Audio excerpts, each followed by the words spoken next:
ښاغلي فضل الرحمن مارشل د اشرف غني په اړه څه ویلي دي ویډیو ګورئ چې پرې خبر شئ. د ډاکټر اشرف غني د هوښیار ملاتړی او د هیواد پر ملي ګټو ولاړ شخصیت ښاغلی فضل الرحمن مارشل دا لیکنه ولسمشر ته د غور او پام وړ ده. پوښتنه دا ده ولسمشر به وکولی شي چې د موجود نظام د رامنځته کېدو د قاعدې نه خلاف د ملي ګټو پر محوریت خپله لار او د نظام قاعده سمه کړي. آیا ولسمشر غني د دې توان لري چې د یوه سرتاسري سازمان یا ګوند په نشتون کې د همدې ګډوډ ایلچاریانو په لاس چې اکثره یې شخصي ګټو او پردو ته جوپړ کوي او د فساد زیږنده دي دا رسالت ترسره کړي؟ زموږ په فکر داسې توقع به له معجزې نه کمه پیښه نه وي. فضل الرحمن مارشل بیا وړاندې لیکي ښاغلي غني ته یادونه موږ له پیله د تیر کال په ټاکنو باور نه درلود. دا چې په 15 میلیوني نفوس کې 1 میلیون رایې ولس ستاسو په ګټه وکارولې دا زموږ ناداني او بې عقلي مه ګڼه.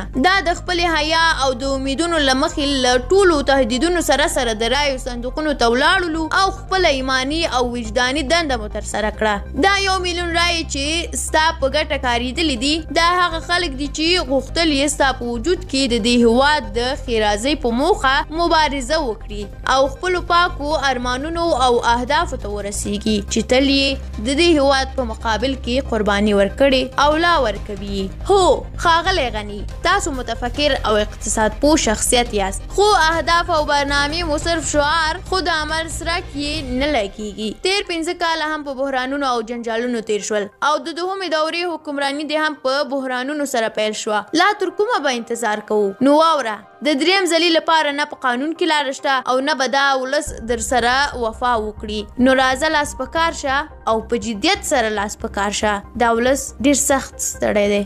درنو لیدونکو له تاسو هم ډیره مننه چې ویډیو م تر پایه ولیدله. که زموږ یوټیوب چینل مو هم سبسکرایب کړی نه وي نو زر تر زره یې سبسکرایب کړئ چې همداسې نورې ویډیوګانې هم وګورئ. تر بلې ویډیو په لوی الله مو سپارم. تل دې وي افغانستان ژوندی دې وي افغانستان. الله مو مل شه.